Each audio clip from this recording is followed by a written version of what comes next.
اب Indian media کے سامنے جب یہ بات آئی تو ان کو موقع مل گیا کہ ڈاکٹر ذاکر نائک صاحب پہ یہ الزام بھی لگا دیا جائے تاکہ اسلام جو کہ سچا مذہب ہے نہ پھیل سکے۔ اب کہانی اور بھی بھیانک ہوتی گئی اور ڈاکٹر ذاکر نائک صاحب کے عمومی اجتماع میں 21 غیر مسلم مشرف با اسلام ہوئے اور ان کو اجتماع کے ختم ہوتے ہی غائب کر دیا گیا۔ یہ واقعہ بھی انڈیا کے شہر کیرلا میں 2016 میں واقع ہوا۔ کیرلا حکومت نے ڈاکٹر ذاکر نائک صاحب پہ الزام یوں ڈالا کہ یہ 21 نو مسلم عراق اور شام میں شمولیت کر چکے ہیں اور یہ عالمی دہشت گردی کا حصہ بن چکے ہیں، اور ان الزامات کے ثبوت دور دور تک کہیں بھی نہ تھے، اور یہی الزام انڈین نیشنل کانگریس کی طرف سے بھی تھے۔ تاہم انڈین یونین مسلم لیگ نے اس بات کے امکانات سے انکار کیا اور ڈاکٹر ذاکر نائک صاحب کی حمایت بھی کی۔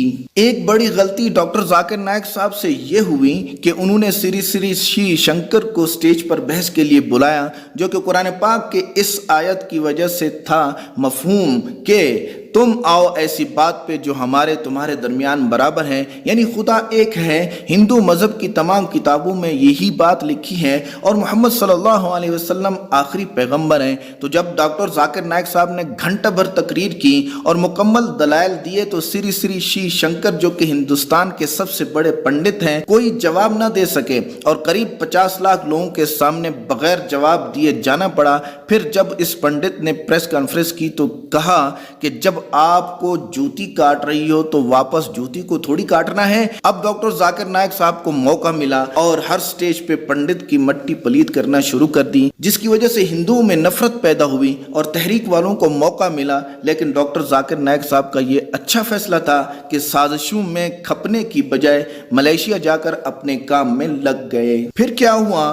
حال ہی میں ایک نیوز رپورٹر ملیشیا پہنچا جو کہ انڈیا سے گیا تھا اور نام اس کا مسلمانوں والا ہی تھا، کیونکہ حال ہی میں مودی نے ڈاکٹر ذاکر نائک صاحب کو واپس بلانے کا اعلان کیا کہ آپ آ جاؤ، اپنا دفاع کرو۔ لیکن حقیقت یہ ہے کہ 80 سالوں سے جھوٹ کے کاریگر کیسے جھوٹ کو سچ بناتے ہیں، جیسے صدام حسین کو جھوٹ کے کاریگروں نے عدالت میں پھنسا کر پھانسی کے تختے پہ چڑھا دیا تھا، اسی جھوٹے الزامات کے ڈر اور خوف سے کہ کہیں یہ علم کا چشمہ خشک نہ ہو جائے۔ ڈاکٹر ذاکر نائک صاحب نے یہ فیصلہ کیا کہ اب پیس ٹی وی سے ہی کام چلایا جائے، جس کو روزانہ 20 کروڑ لوگ دیکھتے ہیں۔ یہ مسلم نیوز رپورٹر ملیشیا کے دارالحکومت کوالالمپور پہنچے۔ معلومات کے بعد پتہ چلا کہ ملاقات کے امکانات صرف جمعہ کے روز ہی ہو سکتے ہیں، کیونکہ ڈاکٹر ذاکر نائک صاحب جمعہ کے روز ہی شہر کی مسجد میں آتے ہیں۔ جب وہ مسجد پہنچے تو مسجد میں سیاح بہت زیادہ تھے اور سیکورٹی اہلکاروں نے انہیں بتایا کہ 1 بجے ڈاکٹر ذاکر نائک صاحب آتے ہیں، لیکن اس نیوز رپورٹر نے بتایا کہ وقت بہت باقی تھا۔ تو ہم نے ڈاکٹر ذاکر نائک صاحب کی رہائش گاہ پہ ملنے کا فیصلہ کیا اور وہاں پہنچے تو بڑی بڑی عمارتیں موجود تھیں اور سیکورٹی گارڈ سے ہماری ملاقات ہوئی اور انہوں نے ہمارا پیغام ڈاکٹر ذاکر نائک صاحب تک پہنچایا اور ہمیں شام کے 5 بجے ملاقات کا وقت ملا اور ہم واپس مسجد آ گئے اور 1 بجے ڈاکٹر ذاکر نائک صاحب تشریف لائے اور مسجد میں داخل ہوئے اور تمام نمازیوں کو سلام کیا اور سب نے سلام کا جواب دیا۔ اس سے ہمیں اندازہ ہوا کہ ڈاکٹر ذاکر نائک صاحب یہاں کی اہم شخصیت ہیں۔ ہم 5 بجے ملاقات کی جگہ پہنچے تو ڈاکٹر ذاکر نائک صاحب مصروف تھے اور مسجد سے باہر آتے وقت ہم سے بات کی کہ آپ کو کسی نے نہیں بتایا کہ میں نے انٹرویو سے کیوں انکار کیا، کیونکہ آپ کا ادارہ ہم سے امتیازی سلوک کرتا ہے، لہذا بھاگ جاؤ۔ ہم نے پھر عرض کی کہ ہم آپ پر عائد الزامات کی وجہ سے انٹرویو لینا چاہتے ہیں۔ اس پر ڈاکٹر ذاکر نائک صاحب نے کہا کہ میں کسی غیر مسلم کو تو انٹرویو دے سکتا ہوں لیکن آپ کو نہیں، اور ڈاکٹر ذاکر نائک صاحب کے آخری الفاظ یہ تھے کہ آپ BBC چھوڑ دیں گے تو میں آپ کو انٹرویو ضرور دوں گا۔